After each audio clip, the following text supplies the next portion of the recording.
Чындыктын Прагада кеңсесинде иштебейм. Болгону бул жакта өзүмдүн жеке иштерим менен жүрөм.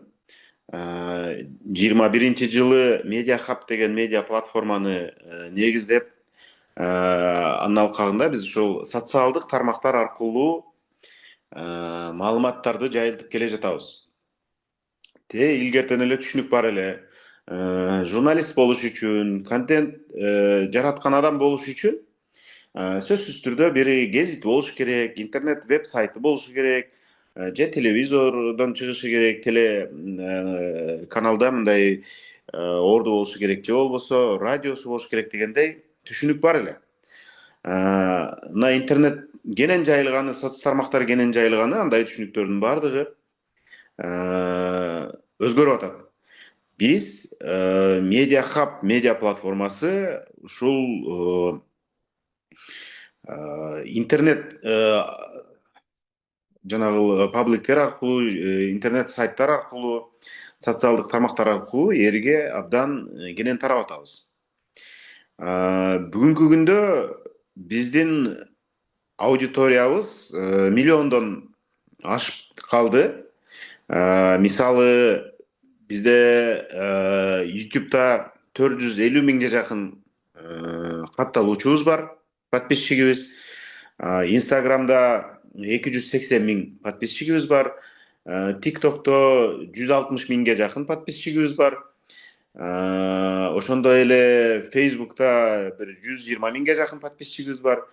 Ушунун баардыгын кошуп келгенде, биз ушул миллиондун тегерегинде аудитория менен түздөн түз иш алып барабыз. Андан сырткары бизге подписчик болбостон туруп эле биздин контенттерди көрүп, угуп, колдонгон биздин ушул күйөрмандарыбыз бар, мындайча айтканда, көрөрмандарыбыз бар.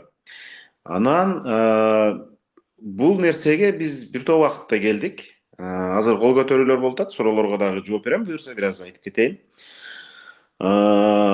Мен салттык медиаларда иштегем, салттуу медиаларда, мындай классикалык медиаларда иштегем. Анан 2010-жылы Facebook'та аккаунт ачкам. Ошондо ушул нерсе болот. Ушул аккаунттарды жөн эле мындай эле колдонбостон, келечекте ушул аккаунттар аркылуу элге маалымат жеткиребиз. Ушул аккаунттар аркылуу биз бир топ адамдарга жумуш ордун түзүп беребиз деген нерсе жок эле. Биз жөн гана мындай ойноп эле колдончубуз да, бири бирибизге кат жазып. Андан мурда ICQ деген видео чалышмай платформа чыккан. Алар менен достор менен чалышып, ушундай эле мындай ойночубуз да. Азыр мына 10-15 жылдын ичинде көп нерсе өзгөрдү. Мен ойлойм, 10-15 жылдын ичинде силер азыр мектеп окуучулары эмессиңерби? Силер баралыңарга келип, мындай тажрыйбалуу иш адамы болуп калган учурга дагы көп нерсе өзгөрөт. Бирок ошого азыркы платформалар менен, азыр соц тармактарда активдүү болсоңор, өзүңөргө кандайдыр бир капитал топтоп алсаңар, дегеним мындай, түз айтканда, подписчиктерди топтосоңор, соц тармактар кантип иштейт, ошону жакшы билип алсаңар, менимче силер бир 10 жылдын ичинде ийгиликке жетесиңер. Анан 2015-жылдардан баштап мен ошол жеке өзүмдүн аккаунттарымды күчөтө баштадым. Мен жана Media Hub'тын статистикасын айтып кетпедимби? Эгерде жеке өзүмдүн статистикамды айта турган болсок, ошол YouTube'да ошол 450 миңдей подписчигим бар. Facebook'та бир 43-44 миңдей. Ал эми Instagram'da унутуп калышым керек экен да, канча экен. Instagram'da 180 миң подписчигим бар экен. Бул журналисттер үчүн абдан жакшы көрсөткүч, блогерлер үчүн бир аз азыраак болушу мүмкүн. Бирок азыр алгоритм ушундай болуп калды. Сенин подписчигиңдин көптүгүнөн эмес, сенин айткан сөзүңдүн маанилүүлүгү, сенин айткан сөзүң коомдун канчалык кызыгуусун туудурса, аларды канча адамдар көрсө, мисалы, Instagram'да алгоритм ушундай өзгөрдү да. Ошого карата мындай маанилүү болуп кете берет. Анан силерди ушул социалдык тармактарды, аккаунттарды жакшы билип, өздөштүрүп алгыла, алгоритмдерин түшүнүп алгыла деген себеби мына ушунда. А, Силер азыр абдан көп 100 миңдеген, 10 миңдеген подписчиктери жок туруп деле кандайдыр бир таасирдүү ой пикирлерди айтсаңар, коомго кызыктуу нерселерди баяндап берсеңер, коомго кызыктуу маселелер жөнүндө видео жасасаңар, анда мындайча айтканда, азыр тили менен айтканда топко чыгат дагы. Силердин контентиңер, силердин жасаган материалдарыңар улам улам мындай көрүмдүү боло баштайт. Анан ошентип соц тармактарда популярдуулугуңар артат.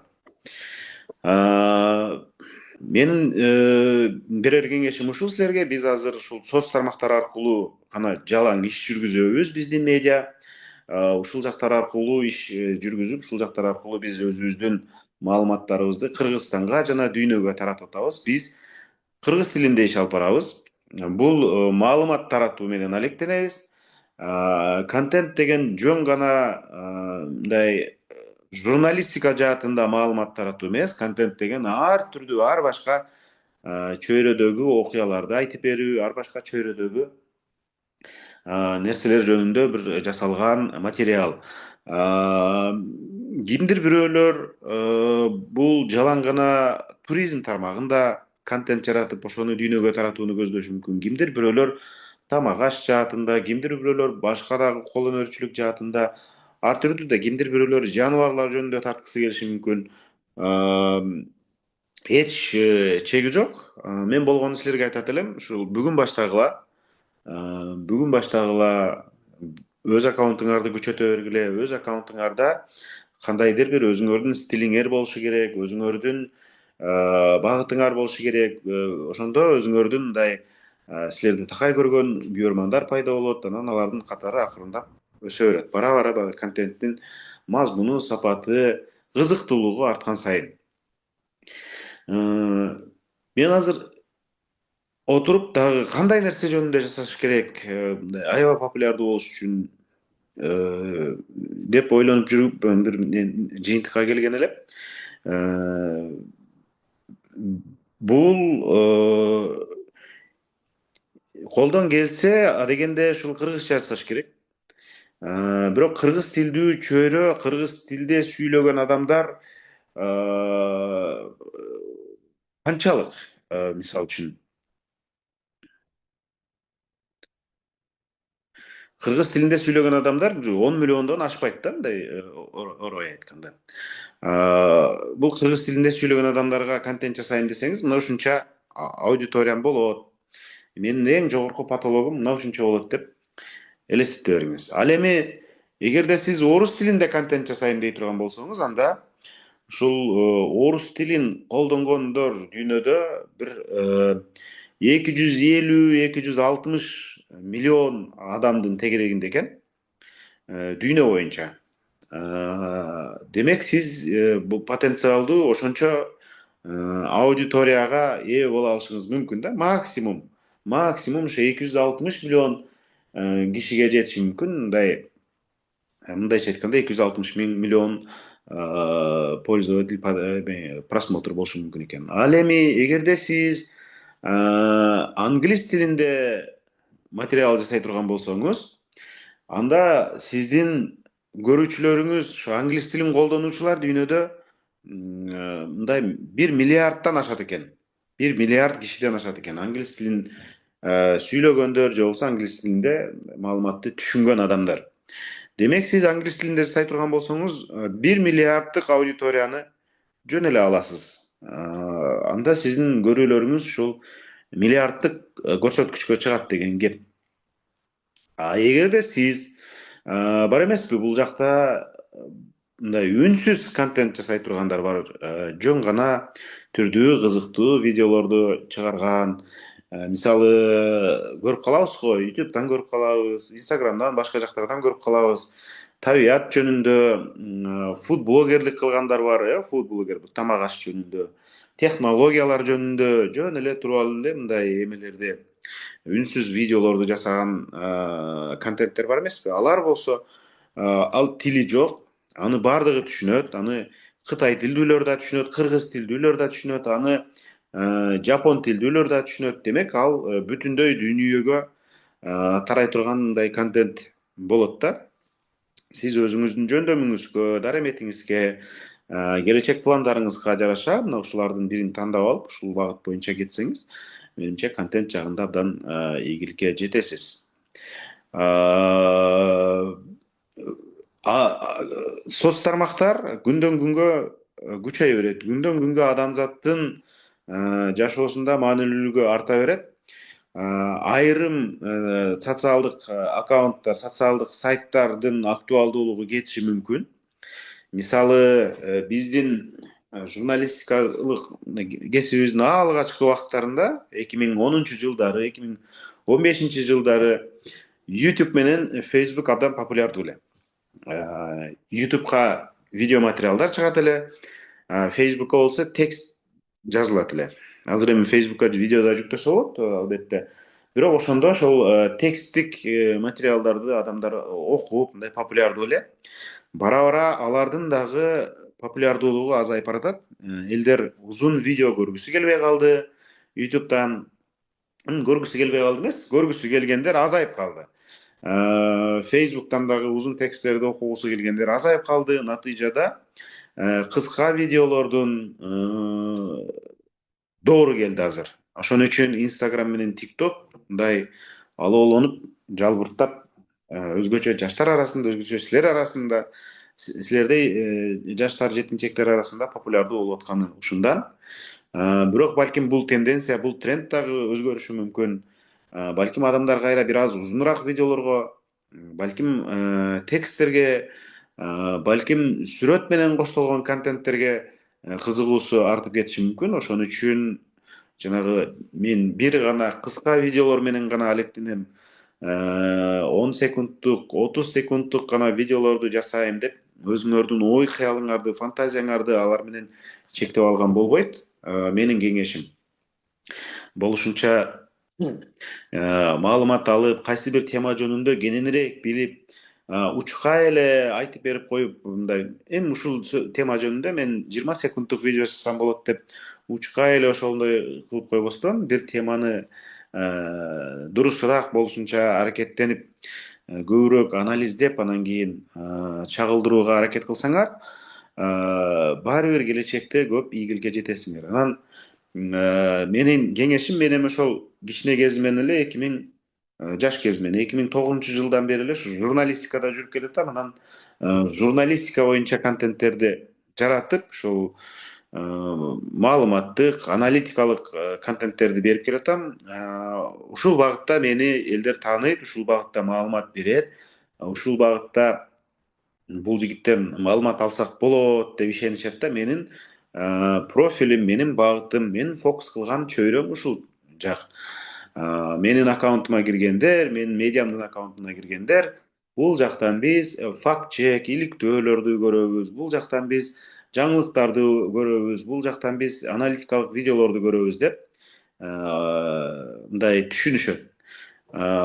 Мен туруп эле кухняга кирип алып тамак жасап баштасам, анда мен аудиториям мени көргөндөр таң калышы мүмкүн. Же болбосо мындай сыраңдап эле бийлеп баштасам, да бир нерсе кылып баштасам, башкача болуп таң калышы мүмкүн. Анткени ал мен аудиториямды ал максат менен топтогон эмесмин да, мындай. Же башка бир фокус менен топтогон эмесмин. Ошон үчүн силерге кеңешим, азыртан өзүңөрдүн багытыңарды таап алсаңар, кайсыл жак жагат силерге, кайсыл чөйрө, кайсыл тармак жагат, ошол фокусту тандап алсаңар, и ошол жак боюнча адис болуп кетесиңер дагы.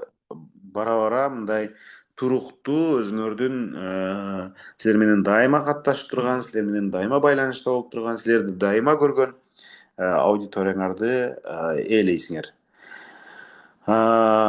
Ошол достор, мен кыскача айтар кеп кеңешим ушул. Анан видеолорду, эми негизинен видео контент жөнүндө сөз жүрүп атат да, видеолорду кантип кызыктуу жасаш керек дей турган болсок, бул өзүнчө абдан бир чоң искусство, өзүнчө чоң нерсе болуп калды.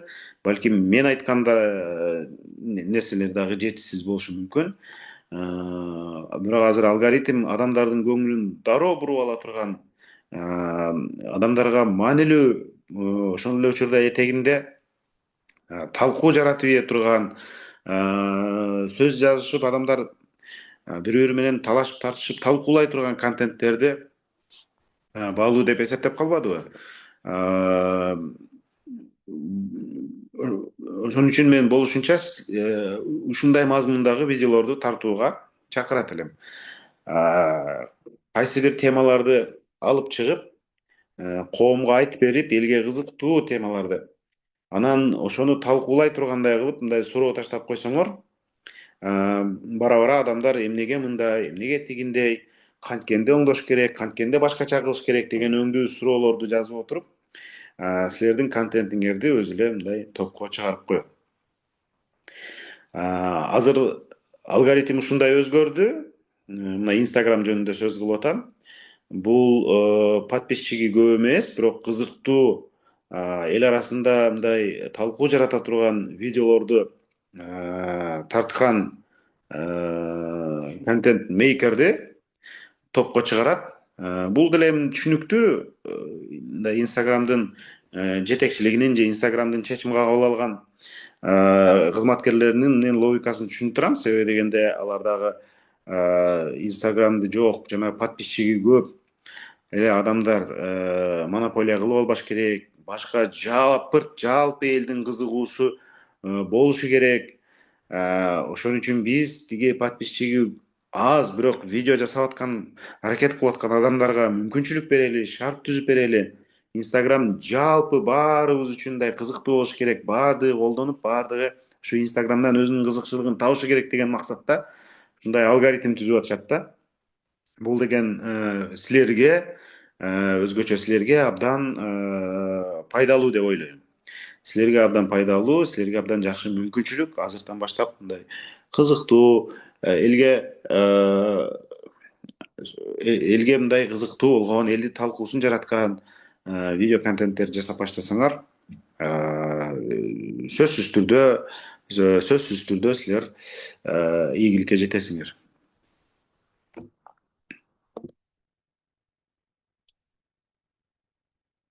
Суроолор болсо мен жооп берип баштайынбы?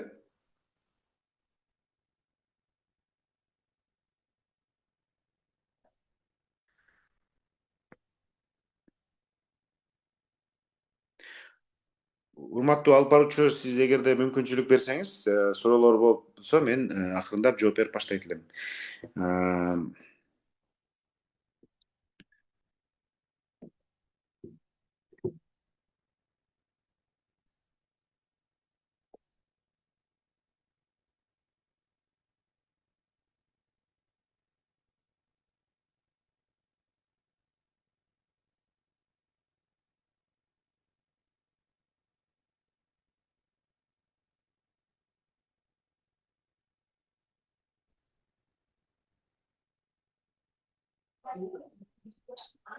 Урматтуу катышуучулар, суроолор болсо кол көтөрүп, микрофонуңарды иштетип, кезекти менен берсеңиздер болот.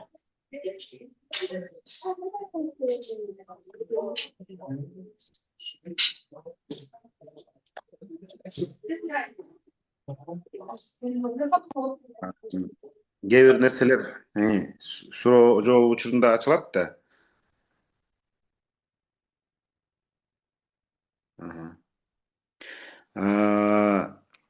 Саламатсызбы? Любой направлениедеги контентти чыгарсак болобу? Мисалы мен сүрөт боюнча контент чыгаргым келет, аны кандай баштасам болот деп жазылган экен. Албетте мындай сиз каалаган багыттагы контентти чыгарсаңыз болот. Бул ошол эле социалдык тармактар тыюу салбаган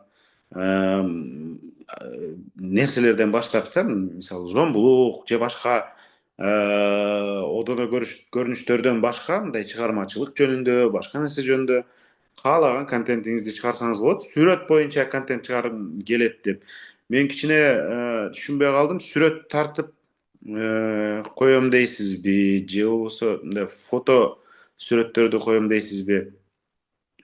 Ооба чыгарыңыз келет. Кандай баштасам болот? Эгерде мындай колго сүрөт тарта турган болсоңуз, камераны коюп алып, ошентип эле тартып эле баштай бериңиз. Ал эми фото сүрөттөр болсо, ооба, бир топ өзүңүз жакшы тарткан фото сүрөттөрдү жүктөп, адегенде үчөө төртөөнү, беш алтоону жүктөп көрүп, элдин кызыгуусу артса, андан да башкаларды жүктөп, эл менен мындай байланыш түзүп, суроо жооп кылып, кандай болду, жактыбы силерге, жакса мындан ары да кандай сүрөттөрдү күтөсүңөр деп талкуу кылып, анан бара бара мындай ишиңизди уланта берсеңиз болот. Бул жерде сизди көрүп отурган аудитория, сиз менен жазышкан аудитория маанилүү да. Сиз алардын комментарийлерине жоопту берип, анан сындап комментарий да жазышат, ачуу сындап жазышат. Колдон келишинче алар менен урушуп кетпегенге аракет кылыш керек. Аларга түшүндүрүү же болбосо мындай өзүңүздүн позицияңызды жеткирип жазышыңыз керек. Аудитория ар түрдүү болот. Эң биринчи мен силерге айтат элем, хейттен коркпогула. Силерге болгон мындай сын пикирлерден, ачуу ушундай жазуулардан коркпогула. Андайлар жазыла берет. Сын пикирлер соц тармактарда аябай көп айтылат. Өзгөчө ТикТокто аябай айтылат, сөгүп кетишет. Бирок аларга мындай көңүлдү буруп, кыжаалат болуп отуруп калсаңар, анда эчтеке жарата албайсыңар. Бир адамды мактаганга караганда бизде негизи сын айткан, сөккөн пикирлер жеңилирээк чыгып атат тилекке каршы. Телефондун артында туруп алып, түрдүүчө айта беришет, сүйлөй беришет. Бирок ошонун баардыгына көңүл буруп, чүнчүп отуруп кала турган болсоңуз, анда сиз эчтеке жарата албайсыз. Мен аябай көп хейттен өтүп келатам. Бирок аны мындай жумушчу процесс деп эле кабыл алам, рабочий процесс деп элечи. Чын чынында иш жүзүндө мен ошол хейт спичте эмесмин да, ошол хейтерлердин айтканындай эмесмин. Хейтерлердин жазганын, хейтерлердин ошентип сындаганын сиз актив катарда эле кабыл алсаңыз болот. Алгоритм аябай талкуу жүрүп атыптыр бул жакта. Ой, бул жакта көп адамдарга кызыгуу туудуруп сүйлөшүү жүрүп атыптыр деп, алгоритм түшүнбөйт да кыргызча, мындай кандай десем, тексттин мазмунуна кирип отурбайт да. Тексттин мазмунуна кирип отурбайт, алгоритм талкуунун болуп атканын, ар жакта турган робот талкуунун болуп атканын, тексттер көп жазылып атканын, сөздөр көп айтылып атканын карайт дагы, бул кызыктуу, эл талкуулаган контент экен деп алдыга түртө берет. Ошон үчүн хейт бул сиз үчүн топко чыгуунун дагы бир тепкичи деп айтсак болот да. Хейт комментарийлерди колдон келишинче өчүрбөй деле койсо болот. Аябай одоно болуп, сиздин намысыңызга тийген болсо, бирөөлөрдү кемсинткен болсо, башка бирөөлөрдү жана сизди, андайларды өчүрүп койсо болот. Мындай өтө эле катуу болуп баратса. Бирок туура сындар болсо өчүрбөй, тескерисинче аларды өзүңүзгө колдонуп кетүүгө жакшы. Бара бара мектеп медиа командасы жай мезгилинде чогула албайбыз. Ошо кандай идея бере аласыз, кандай контенттер чыгарсак болот? Элнура деген карындашымыз аткан экен. Бизде жай мезгил аябай сонун мезгил, активдүү период. Айдан абдан кооз болот. Сиз каникулда эмне кылдыңыз ишти, эмне иш кылдыңыз, ошолорду тартсаңыз болот. Каникулда ким менен сүйлөшкөнүңүздү тартсаңыз болот. Туристтер келсе, туристтер менен сүйлөшүп чыгарсаңыз болот. Бирок мен жалпы бере турган кеңешим, колдон келишинче өзүңүздүн бир фокусуңуз болушу керек деп ойлойм. Бүгүн мисалы үчүн ит жөнүндө контент жасап атып эле, анан кийин эртең да башка жөнүндө тамак жөнүндө контент жасап кеткен, же эме кичине көрөрмандарыңызды расфокус кылат да, мындай чаржайтыраак кылат. Колдон келишинче бир багыттуу контент жасаган жакшы. Бир багыттуу контент жасаган жакшы. Эгер сиз өзүңүздүн аккаунтуңузду мындай кандайдыр бир кесип катары мындан ары пайдаланып кетем, мен блогер болом, мен ушул аккаунтумду өнүктүрүп узак убакытка ушун менен иштейм дей турган болсоңуз, мен болушунча сизге бир багытты алганга кеңеш берет элем. Же болбосо ушул айылдагы кызыктуу адамдар деген темада контент жасасаңыз болот. Бир багыт да бул дагычы. Айылдагы кызыктуу адамдар, же айылдагы кызыктуу окуялар, же мындай айылдын анык турмушу деп мындай ат коюп алып. Бул жерде дагы бир кызыктуу аккаунт бар. Эгерде силер биле турган болсоңор, жаңыл деген бир кыз бар. Ал бир адамдын театры деп өзү актриса болуп, өзү жалгыз гана өзү бир топ ролдорду аткарып, эме контент жаратат да. Ошол акыркы убактарда өтө популярдуу болуп, мындайча айтканда анын эмеси тепти. Балким билесиңер айрымдарыңар. Азыр мен силерге кеттип туруп ссылкасын салып коем. Жалын, жаңыл эмес, жалын.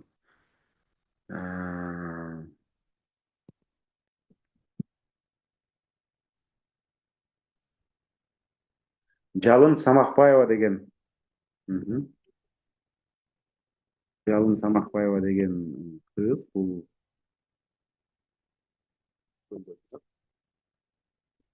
мына ушул бир гана ушул көбүнчөсү негизинен фокусту ошол бир адамдын театры деген, бир эле актрисанын театры деген эмеге бурат.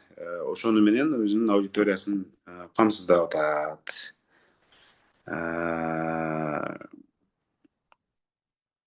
Өзүңүз сыймыктанган, мактанып айта ала турган репортаж же контентиңиз барбы деп Дания суроо узаткан экен.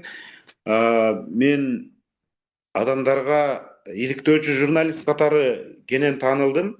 Мен адегенде 2011, 2013, 14 жылдарга чейин жаштар телепрограммасын алып баргам, Азаттык плюс деген. Ал жактан дагы белгилүү болчумун.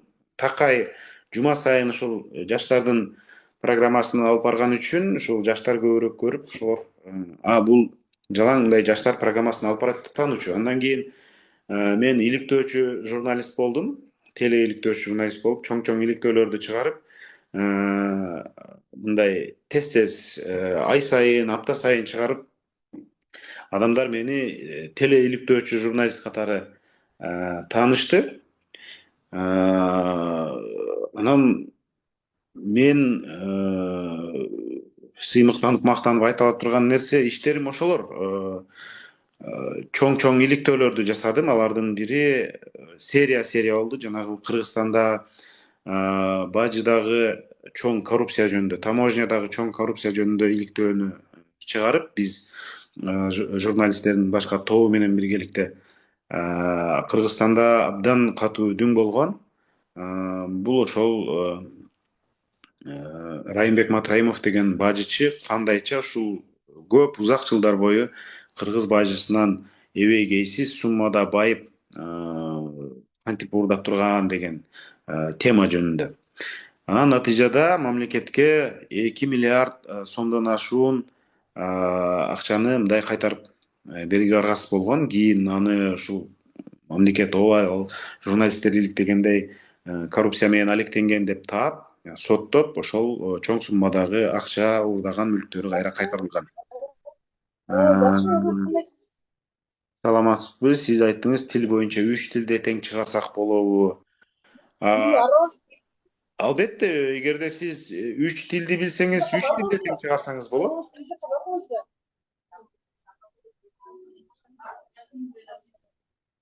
Бирөөнүн микрофону иштеп кетти, уруксат болсо.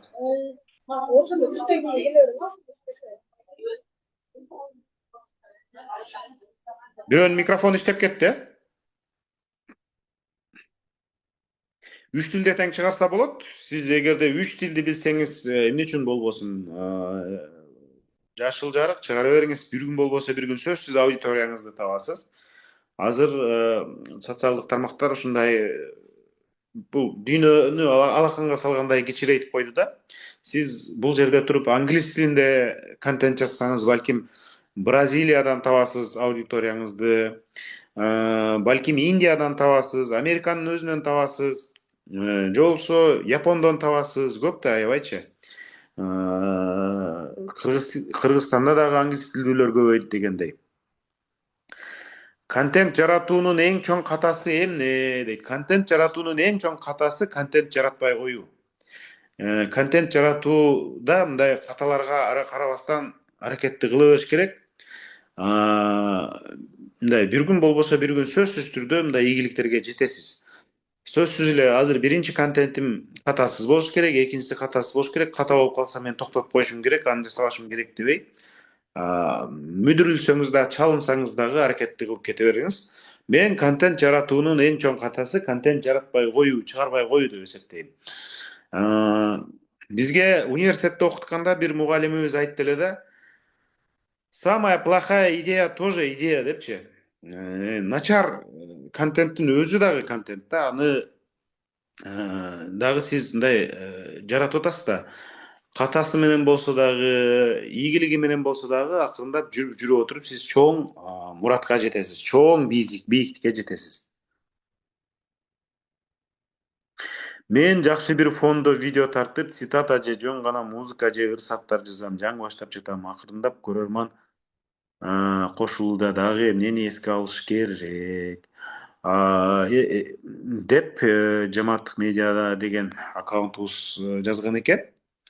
Эгерде сиз ушул жагынан көрөрмандарды тартам десеңиз, аракетти кыла бериңиз.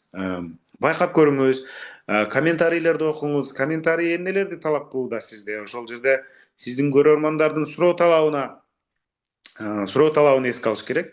Алар мындай нерсени чыгарып койсоң жакшы болот эле, дагы же тезирээк көбүрөөк салсаң жакшы болот эле, же болбосо музыкасын акырындап кылсаң болот эле дегендей нерселерди айтса, ошолордун табитине жараша Именно тебе предстоит стать как ты. Менен жүгөрөй үйдүр.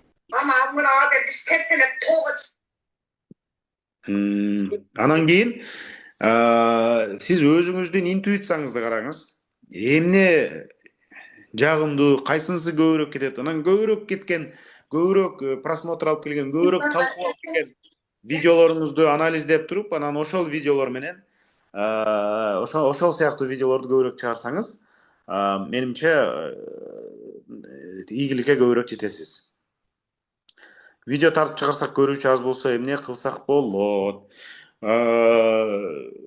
Колдон келишинче кызыктуу кылганга аракет кылыш керек. Видеолорду тартып чыгарганда баш жагында мындай жөн эле статично туруп алып же солгун баштабастан сиз кызыктуу, кыймылдуу, мындайча айтканда крючокко илип ала тургандай видеолор жасашыңыз керек.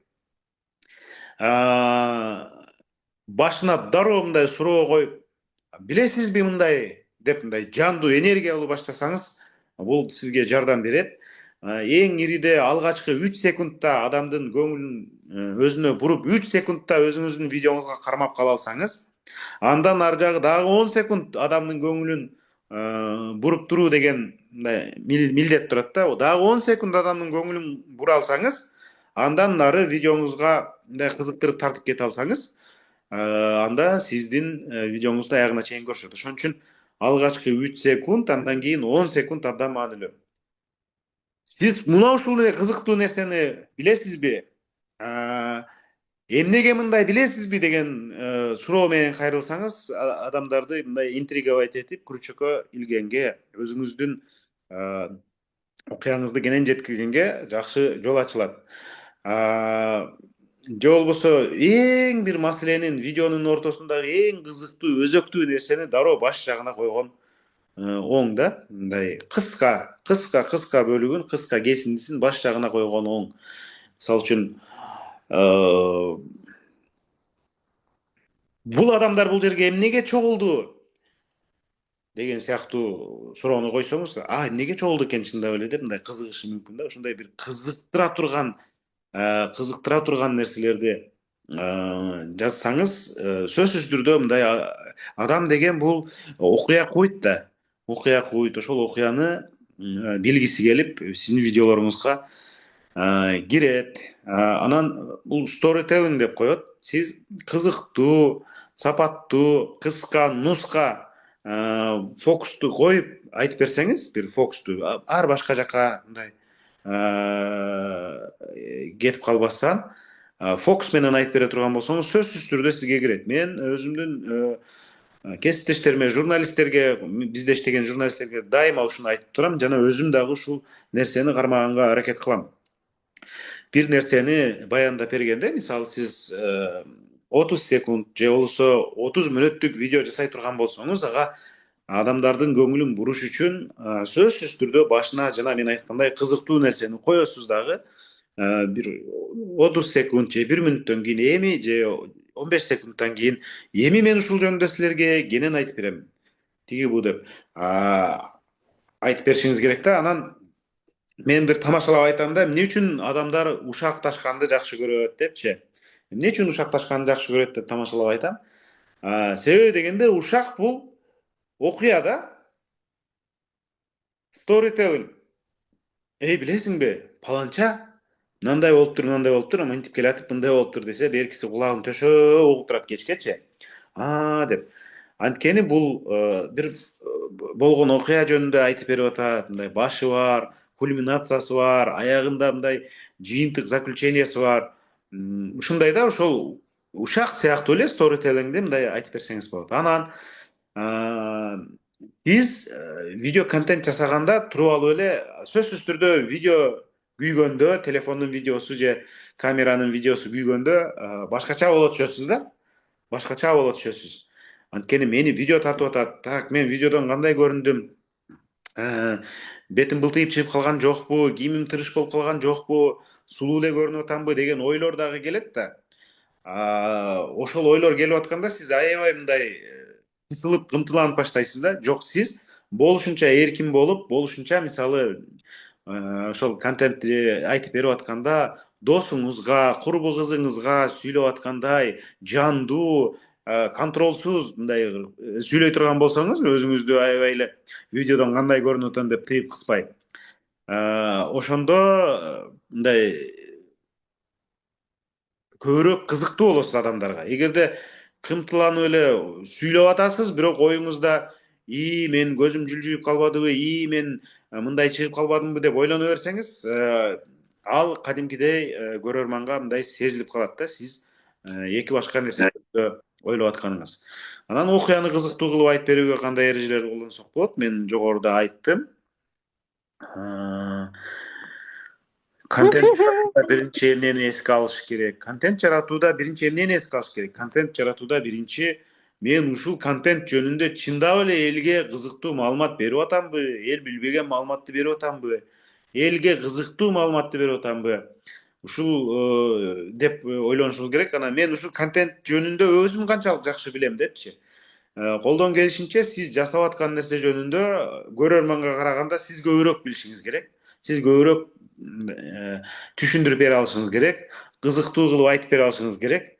Мына ошону эске алышыңыз керек да. Эгерде сизди көрүп аткан көрөрман сиздин контентиңиз жөнүндө сизден көбүрөөк маалымат биле турган болсо, анда ал балким сизди көрбөй коюшу мүмкүн. Же сизден кызыктуураак кылып айтып бере турган болсо, анда балким сизди көрбөй коюшу мүмкүн. Ошон үчүн эң негизгиси менин оюмча ушул сиз өзүңүз жасап аткан нерсе жөнүндө көңүлүңүздү коюп, болушунча мындай тяп-ляп кылып эле эптеп-септеп эле чыгарып салам дебестен, кызыктуу, анан маалыматтуу айтып бере алсаңыз, ал контентиңиз салмактуу болот. Анан албетте сапаттуу тартышыңыз керек. Видеого эми азыр камералардын баардыгы эле сапаттуу тартып калбадыбы? Сапаттуу тартышыңыз керек. Адамдарга мындай жагымдуу тартышыңыз керек. Бул жагымдуу деген титиретпестен, расфокус кылбастан, же болбосо мындай ракурсту туура коюп дегендейчи. Бунусуз дагы болбойт. Эми бул 1 сааттын ичинде мен силерге айтып жеткире албайм. Мүмкүн болсо көбүрөөк убакытта мындай көрсөтүп берүүгө болмок. Мен ойлойм, жамааттык медианын алкагында силер аны андай маалыматты алып атсаңар керек. Однотипный контент болуп калса кызыксыз болуп калбайбы, разнообразный болсо болобу дейт. Однотипный деген нерсе бул мен бир темада, бир фокуста деген нерсе однотипный эмес. Разнообразный деген албетте эми аудиторияңызга карайсыз. Бир фокустагы нерсени ар түрдүү кылып берүү жакшы. Анан азыр аудитория мындай сериалдарды жакшы көрөт да, мындай серияларды эмне болуптур, андан кийин эмне болуптур, мындан кийин эмне болуптур депчи. Ошон үчүн мен однотипный деген нерсени жанагы бир фокустагы, бир темадагы деген нерсе менен алмаштырбайт элем. Бир эле теманы кызыктуу кылып туруп көп контент чыгарсак болот. Канча убакыттык видео тартып киргизүү жакшы. Эми канча убакыттык видео тартып киргизүү жакшы? Бул сиздин аудиторияңыздан көз каранды. Балким сиздин аудиторияңыз, мисалы, подкаст жазгандар бар эмеспи? Алар 1 сааттан ашык, кээде 3 саатка чейин жазышат. Ал эми кээ бир жалаң эле мындай шорт видео менен чыккандар 3 мүнөткө чейин же болбосо 30 секундтук видеолорду эле чыгара беришет. Анан ошол менен популярдуу болот да. Бул эми өзүңүздүн тандап алган багытыңыздан көз каранды. Эгер сиз адамдарга кенен аналитикалык маалымат жеткирем дей турган болсоңуз, анда узак видео жакшы. Эгерде сиз кыска эле убакытта адамдарга ошо өзүңүздүн идеяңызды жеткире алсаңыз, анда 3 мүнөткө чейинки видеолор жакшы. Ушу 3 мүнөткө чейинки видеолорду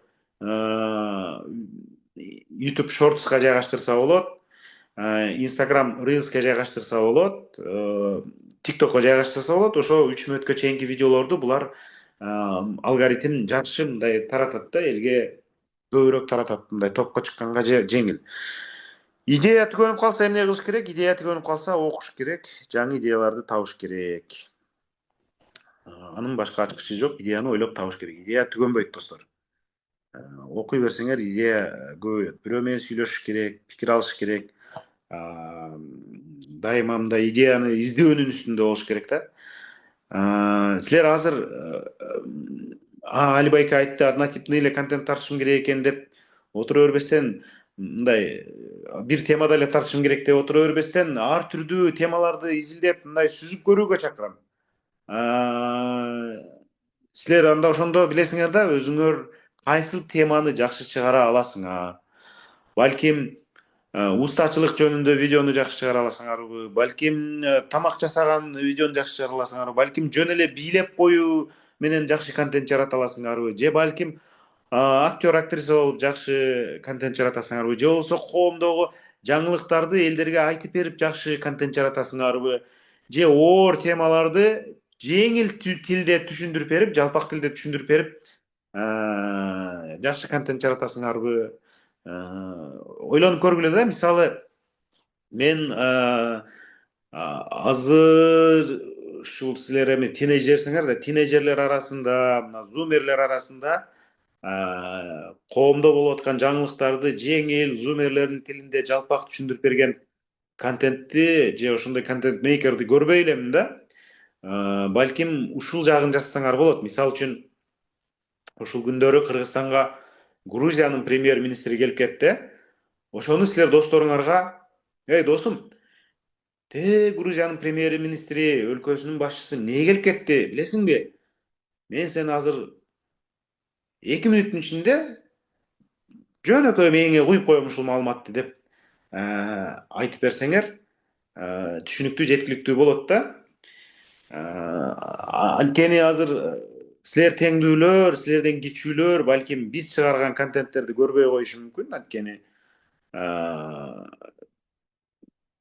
биз эми жашыбыз чоң деп, же болбосо балким алардын тилинде түшүнүктүү айтып бере албашыбыз мүмкүн. Силер айтып берсеңер, өзүңөрдүн курактагыларга, өзүңөрдүн курактагы жаштарга силердин тилиңер көбүрөөк жеткиликтүү болот да. Ошол коомдогу чоң бир саясаттагы болуп аткан, мамлекеттик кызматта болуп аткан, дүйнөдө болуп аткан окуяларды өзүңөрдүн тилиңер менен жеткирип берсеңер, ошол дүйнөдөн силер аркылуу жакшыраак кабардар болот элем.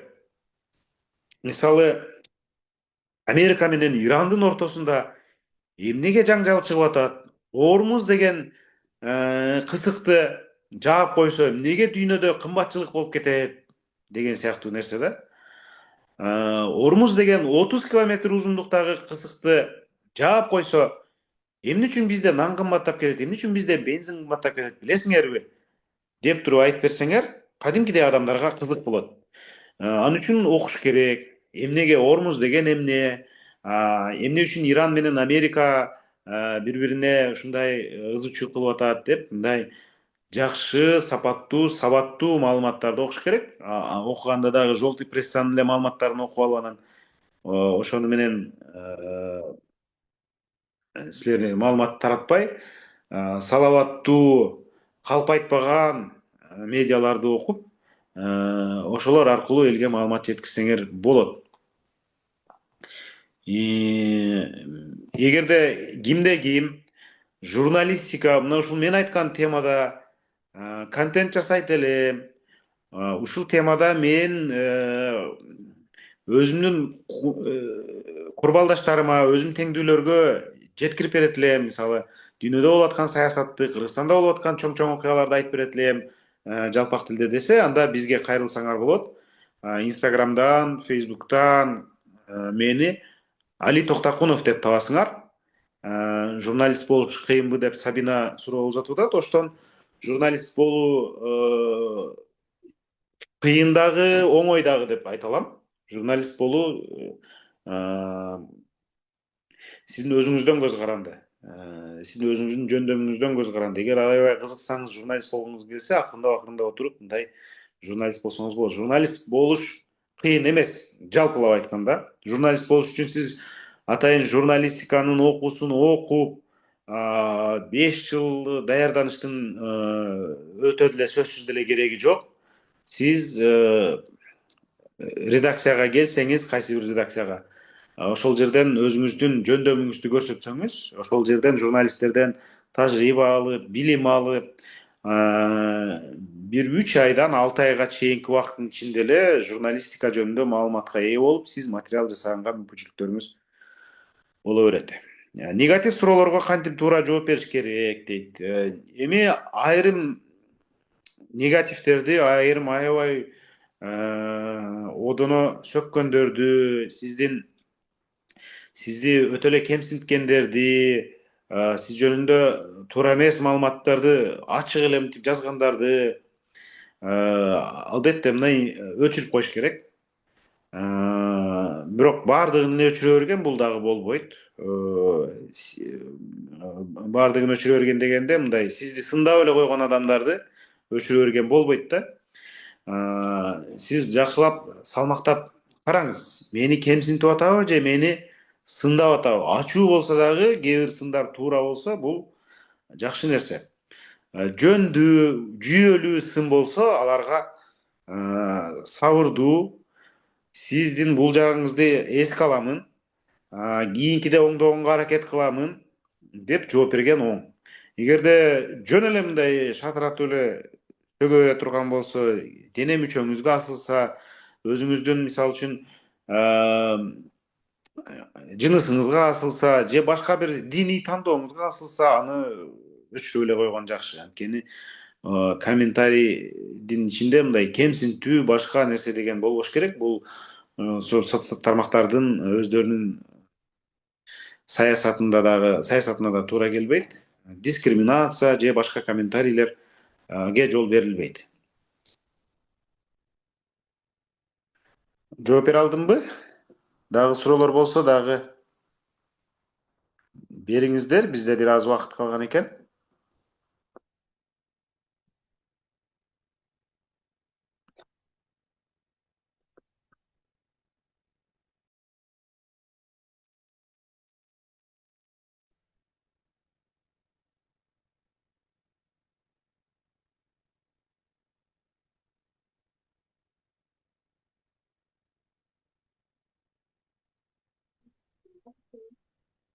Урматтуу катышуучулар, бизде вебинарды 1 сааттык убакытта каралган. Ошондуктан эгер суроолоруңуздар жок болсо, бүгүнкү вебинарды жыйынтыктоого уруксат бериңиздер. Али мырза, сизге өтө чоң ыраазычылык билдиребиз. Абдан жакшы тажрыйба алмашуу болду деп ойлойм. Жана биздин болочок журналисттер үчүн жакшы сабак болуп, жана алдыңкы алып бара турган иштерине жакшы жардам боло алды деп айта кетмекчибиз. Сиздерге ыраазычылык баарыңыздарга. Буюрса дагы чогуу иш алып барабыз. Саламатта калыңыздар. Чоң рахмат, жакшы калыңыздар, жакшы туруңуздар.